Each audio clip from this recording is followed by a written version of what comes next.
Assalamualaikum warahmatullahi wabarakatuh. Selamat datang di sidang akhir skripsi tahun 2020, Departemen Teknik Kimia Universitas Internasional Semen Indonesia. Berikut merupakan dosen pembimbing dan dosen penguji kami. Untuk dosen pembimbing kami ada Bapak Fandi Angga Prasetya, SSI MSI, dan juga Bapak Tri Edi Susanto, STMT. Untuk dosen penguji kami ada Ibu Oki Putri Prastuti, STMT, dan Ibu Malahayati Nasution, STMT. Dengan judul penelitian, pengaruh desain cetakan beton apung dan studi analisis variasi agregat abu terbang serta tempurung kelapa terhadap performansi beton. Dengan saya, Rainata Dihulansari, dan rekan saya, Yunita Ayu Fitriani.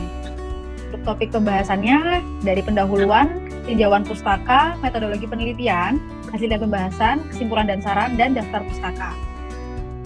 Kemudian masuk ke bab pertama, yaitu pendahuluan. Indonesia memiliki 4 di antara 10 lokasi paling strategis di dunia untuk menjadi kegiatan perdagangan internasional melalui jalur laut. Namun, kondisi perairan di Indonesia yang dangkal menyebabkan kapal itu kesulitan untuk berlaku, sehingga proses distribusi dan bongkar muat juga ikut terganggu. Dalam kondisi tersebut, dibutuhkan peralatan tambahan berupa bangunan permanen yang disebut sebagai jetty. Tetapi pemasangan fondasi jetty di tengah laut itu cukup susah dan membutuhkan biaya operasional yang tinggi. Sehingga untuk mengatasi masalah tersebut, kami sebagai mahasiswa mengembangkan penelitian yang berhubungan dengan konstruksi jetty, yaitu terkait beton apung. Beton apung yang dikembangkan dalam hal ini ada 2, yaitu berdasarkan desain cetakan dan juga berdasarkan varian agregat. Untuk tujuan penelitian kami di sini ada 3, yaitu untuk mengetahui performansi dari desain cetakan beton apung apabila diaplikasikan pada wilayah perairan. Kemudian yang kedua, untuk menentukan komposisi optimum dari mix desain dalam pembuatan floating concrete. Kemudian yang ketiga, yaitu untuk mengetahui pengaruh penggunaan variasi jenis agregat terhadap pembuatan floating concrete. Selanjutnya, beton merupakan bahan komposit atau campuran dari beberapa material yang terdiri dari medium campuran semen, agregat halus, agregat kasar, air, serta bahan tambahan lain dengan perbandingan tertentu. Untuk beton ringan sendiri merupakan beton yang berat jenis atau densitasnya lebih ringan daripada beton normal, kurang dari 1.800 kg per meter kubik, menurut Bapak Tri Mulyono tahun 2005. Untuk jetty sendiri merupakan dermaga yang menjorok cukup jauh ke tengah laut untuk mencapai kedalaman yang diperlukan.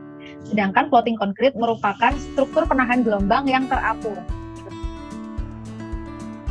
Abu terbang atau fly ash merupakan material hasil samping industri, salah satunya pada boiler PLTU menurut Marioto tahun 2008. Untuk tempurung kelapa atau batok kelapa sendiri merupakan kulit dari dalam buah kelapa yang terletak di sebelah sabut. Memiliki banyak kandungan SiO2 sehingga bentuknya keras dengan ketebalan 3-6 mm menurut Warnita tahun 2009. Kemudian masuk ke bab 3, yaitu metodologi penelitian, di mana metode dalam penelitian ini ada 2, yaitu berdasarkan desain cetakan dan berdasarkan variasi agregat. Untuk metode pertama, yang pertama kali kami lakukan yaitu membuat desain cetakan beton apungnya dengan panjang 98 cm, lebar 98 cm, kemudian tertingginya 22 cm dan juga ketebalannya 2 cm. Kemudian dilanjutkan dengan membuat cetakan aslinya, dan dilanjutkan juga dengan preparasi bahan, di mana perbandingan yang digunakan yaitu semen dibanding pasir, kemudian dibanding super plasticizer yaitu sebanyak 1:3 dibanding 0,3 dari berat semen. Selanjutnya membuat adonan beton apung dan dimasukkan ke dalam cetakan 5x5x5 cm kubik dan juga cetakan beton apung.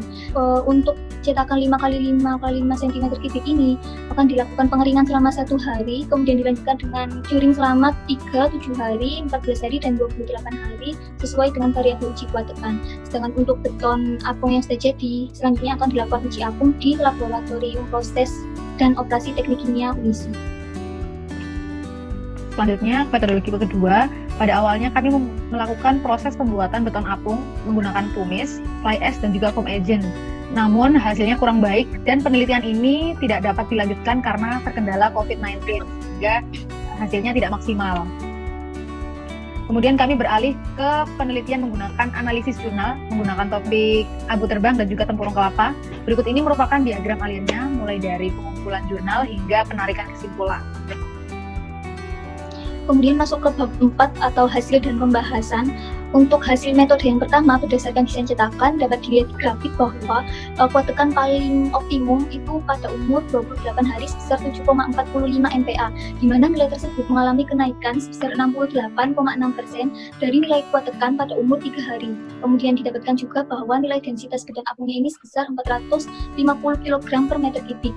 Nilai tersebut lebih kecil dari densitas air sebesar 1000 kg per meter kubik, sehingga sesuai dengan hukum Archimedes yang mengatakan bahwa massa jenis benda lebih kecil dari massa jenis cair, sehingga bendanya itu akan mengapung. Kemudian untuk metode yang kedua, berdasarkan variasi agregat berupa abu terbang, ini dibagi menjadi 3 klaster.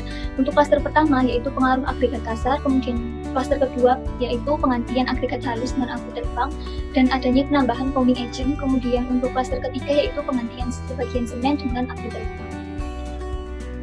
Untuk klaster pertama yaitu didapatkan hasil bahwa kuat tekan yang konsisten berada pada penambahan abu terbang 15-20% dengan usia betonnya 28 hari. Namun informasi mengenai densitasnya ini tidak didapatkan dengan spesifik. Kemudian jenis agregat kasar yang digunakan ini berasal dari limbah daur ulang dan juga batu apung basalt yang memiliki karakteristik berbeda. Sehingga didapatkan grafik pada klaster pertama yaitu grafik hubungan kuat tekan antara semen, abu terbang dan juga agregat kasar yang menunjukkan bahwa di antara ketiga agregat kasar tersebut yang memberikan kuat tekan paling baik yaitu pada penambahan agregat kasar berupa batu apung yang sebelumnya telah dilakukan terlebih dahulu coating menggunakan semen dengan penggunaan abu terbangnya sebanyak 20%. Kemudian dilanjutkan dengan klaster kedua, didapatkan hasil bahwa kuat tekan yang paling stabil dan juga konsisten yaitu dengan penambahan abu terbangnya sebanyak 30-45% dengan usia betonnya 28 hari. Kemudian kuat tekan beton paling baik itu pada penambahan foaming agent sebanyak 20-50%. Di mana semakin besar penambahan foaming agentnya maka densitasnya akan semakin ringan, tetapi kuat tekannya akan semakin menurun atau rendah. Sehingga didapatkan hasil grafik pada klaster 2 ini yaitu hubungan densitas dan juga kuat tekan. Untuk grafik densitas, hasil yang didapat yaitu semakin banyak penambahan abu terbang maka densitasnya ini akan semakin menurun karena banyaknya rongga-rongga udara pada spesimen beton. Kemudian untuk grafik hubungan kuat tekan didapatkan hasil bahwa semakin banyak penambahan abu terbangnya maka kuat tekan akan semakin menurun karena tidak adanya ikatan antar agregat karena berkurangnya jumlah penggunaan semen. Kemudian dilanjutkan dengan hasil pada klaster yang ketiga yaitu yang pertama, persentase yang menghasilkan kuat tekan paling baik berada pada penggantian semen dengan abu terbang sebanyak 10-30% yaitu usia betonnya 28 hari. Kemudian variasi abu terbang pengganti semen dengan kadar lebih dari 50% maka betonnya itu akan pecah atau mengalami kegagalan. Kemudian densitas minimum beton ringan yaitu berada pada variasi abu terbang sebanyak 40-50% dengan usia betonnya 28 hari. Kemudian didapatkan grafik hubungan kuat tekan antara semen dengan abu terbang bahwa semakin banyak penggantian sebagian semen dengan abu terbang maka kuat tekannya akan semakin menurun. Namun kuat tekannya ini semakin meningkat seiring dengan peningkatan umur masa perawatan.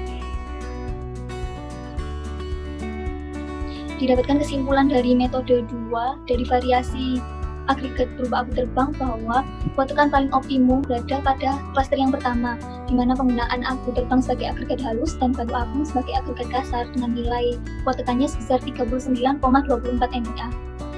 Kemudian untuk menyempurnakan hasil penelitian kami sebelumnya, yaitu pada klaster yang kedua dengan adanya penambahan foaming agent, maka harus memperhatikan hal-hal sebagai berikut. Yang pertama yaitu perlu adanya pengembangan perhitungan mix design beton ringan.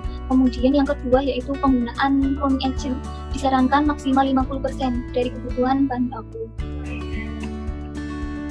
Kemudian untuk metode yang kedua untuk analisis jurnal yaitu pengelompokan limbah tempurung kelapa. Terbagi menjadi 2 klaster. Yang pertama tempurung kelapa sebagai agregat kasar dan juga tempurung kelapa sebagai agregat halus.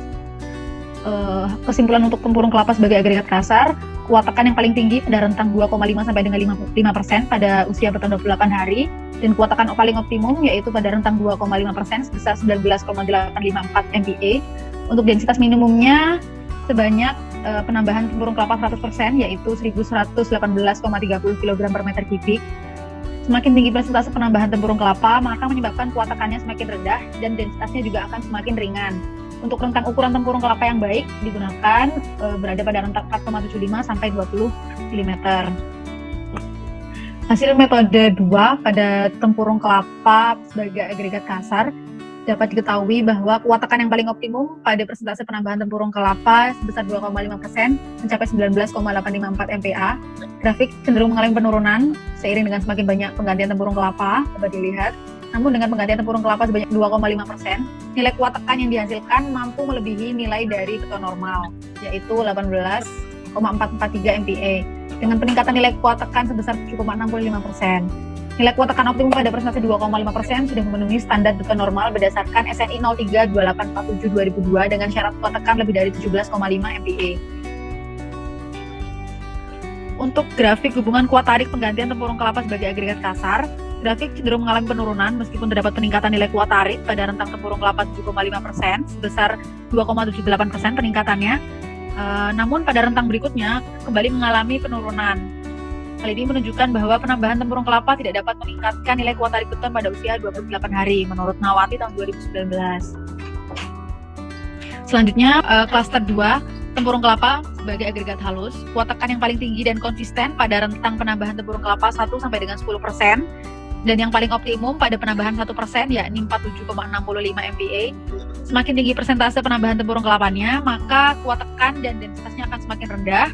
Rentang ukuran yang paling baik untuk agregat halus yakni 1,18 sampai 4,75 mm dan densitas minimumnya terjadi pada penambahan tempurung kelapa 30% sebesar 2.170 kg per meter kubik. Berikut ini merupakan hasil grafik hubungan kuat tekan tempurung kelapa sebagai agregat halus. Bisa dilihat bahwa kuat tekan yang paling optimum pada penambahan 1% sebesar 47,65 MPa, namun semakin banyak penggantian tempurung kelapa sebagai agregat halus, kuat tekannya semakin menurun. Namun pada persentase 1 sampai dengan 10% masih menghasilkan kuat tekan yang lebih baik daripada beton normal, ada 0%. Bisa dilihat. Pada penelitian Yaramala dan Rahman Drudu tahun 2012 menjelaskan bahwa penggantian tempurung kelapa menimbulkan peningkatan luas permukaan. Karena kandungan semen yang tetap sama, ikatan tambah yang dibutuhkan kurang dan menghasilkan penurunan kuat tekan. Untuk grafik hubungan kuat tarik yang paling optimum pada persentase 0%, yaitu mencapai 6,58 MPa. Namun dari grafik tersebut juga diketahui bahwa semakin banyak penggantian tempurung kelapa sebagai agregat halus, nilai kuat tariknya semakin meningkat. Grafik di atas menunjukkan semakin banyak penggantian tempurung kelapa sebagai agregat halus, terjadi peningkatan hal tersebut karena adanya kandungan lignin yang masih tersisa pada tempurung kelapa. Lignin sendiri merupakan komponen serat alam yang diketahui mempunyai pengaruh buruk terhadap kekuatan serat karena lignin bersifat kaku dan rapuh. Untuk kesimpulannya, penggantian tempurung kelapa sebagai agregat halus lebih baik dibandingkan tempurung kelapa sebagai agregat kasar. Hal tersebut karena nilai kuat tekan dan kuat tarik yang dihasilkan lebih tinggi berdasarkan tes jurnal yang telah kami analisis. Kemudian untuk penggantian tempurung kelapa yang baik sebagai agregat kasar maupun halus yang menghasilkan kuat tekan optimal berada pada persentase 1 sampai dengan 5%. Hal tersebut ditinjau dari nilai kuat tekan beton berdasarkan analisis jurnal yang nilainya sama-sama di atas beton normal atau 0%.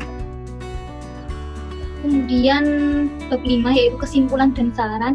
Kesimpulan keseluruhan dari skripsi kami ya ada 3, yaitu yang pertama, performansi cetakan beton apung hasilnya dapat mengapung hingga ketinggiannya mencapai 10 cm dari total tinggi beton. Kemudian yang kedua, ditinjau dari nilai kuat tekan dan densitas pada variasi agregat abu terbang dalam beton ringan yaitu rentangnya sebesar 10-45%. Kemudian yang ketiga, ditinjau juga dari nilai kuat tekan dan juga densitas pada agregat tempurung kelapa bahwa kadar optimumnya yang baik yaitu pada rentang 1-5%. Kemudian untuk saran dari kami, yaitu yang pertama berdasarkan cetakan beton apung, perlu diperhatikan baik bahan-bahan yang digunakan karena akan mempengaruhi kuat tekannya. Kemudian untuk berdasarkan variasi agregatnya, yaitu perlu adanya pengembangan perhitungan mix design dari campurannya, sehingga akan didapatkan hasil yang optimal. Kemudian daftar pustaka yang kami gunakan dalam penelitian ini ada beberapa, yaitu yang pertama dari Idris A. dan kawan-kawan pada tahun 2017 dengan judulnya Use of Coconut Shell as Coarse Aggregate Like with Concrete. Kemudian yang kedua ada Matteo Centil dan kawan-kawan pada tahun 2019 dengan judulnya Experimental Study of Thermal Properties of Concrete with Partial Replacement of Coarse Aggregate by Coconut Shell. Kemudian yang ketiga yaitu dari Rustendi Iwan pada tahun 2004 dengan judulnya Pengaruh Pemanfaatan Tempurung Kelapa sebagai Material Serat terhadap Kuat Tekan dan Kuat Tarik Beton. Kemudian yang keempat kami juga menggunakan SNI nomor 03 strip 1974 strip 1990 dengan judulnya Metode Pengujian Kuat Tekan Beton. Kemudian yang terakhir yaitu Suwarnita I dan juga Rupang pada tahun 2009 dengan judulnya Analisa Kuat Tekan Beton Pinggan Tempurung Kelapa. Sekian presentasi dari kami, semoga berkenan dan bermanfaat. Wassalamualaikum warahmatullahi wabarakatuh. Doakan kami agar lancar sidang skripsi. Terima kasih.